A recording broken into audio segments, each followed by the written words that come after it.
Sa mga kabataan, mag-aral kayo ng mabuti. Kayo po ang kinabukasan ng bayang ito.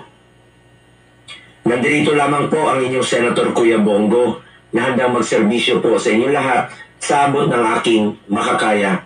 Dahil bisyo ko po ang magserbisyo sa ating mga kababayang Pilipino. At naniniwala po ako na ang serbisyo sa tao, serbisyo po yan sa Diyos. Kasama ninyo ako sa laban para sa mas maayos, mas maunlad at mas maasahang gobyerno. Sa tulong ninyo, patuloy po ako magseserbisyo sa inyo. Ilapit po natin ang serbisyo medikal sa ating mga kababayan. Ilapit po natin ang serbisyo ng gobyerno sa ating mga kababayang mahihirap. Daghang salamat. Mabuhay tayong lahat. English, ano man, nag-monitor lang ang senador sa TUA. Ang iyang ipaabot na mensahe sa TUA is, ato ang tabangan ang tibuok PDP laban karong Mayo 12. Kaya ba nato straight votes tayo ngayong May 12?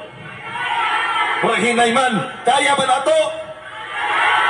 PDP na ba? PDP! PDP! PDP!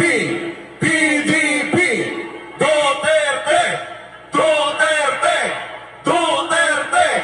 Duterte! Okay.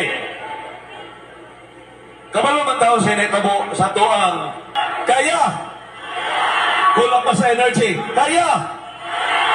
Kada matungogtis Ginoo ang atong gina-confess karon hapon na kailangan ang atong mahal na senador Ronald Bato de la Rosa mudaog gina karong Mayo 12. Kinsa nakabenepisyo sa unang panahon kung siya ay chipente pa lang? Na ay peace sa Pilipinas, na ay love sa Pilipinas, na ay disiplina ang Pilipinas that time under their leadership. Karon tanawa, after 3 years lang, kung tanawan na ito atong nation, nalulungkot tayong lahat, tama ba? Pero, huwag tayo mawalan ng pag-asa. Nasa Diyos ang awa, nasa tao ang gawa.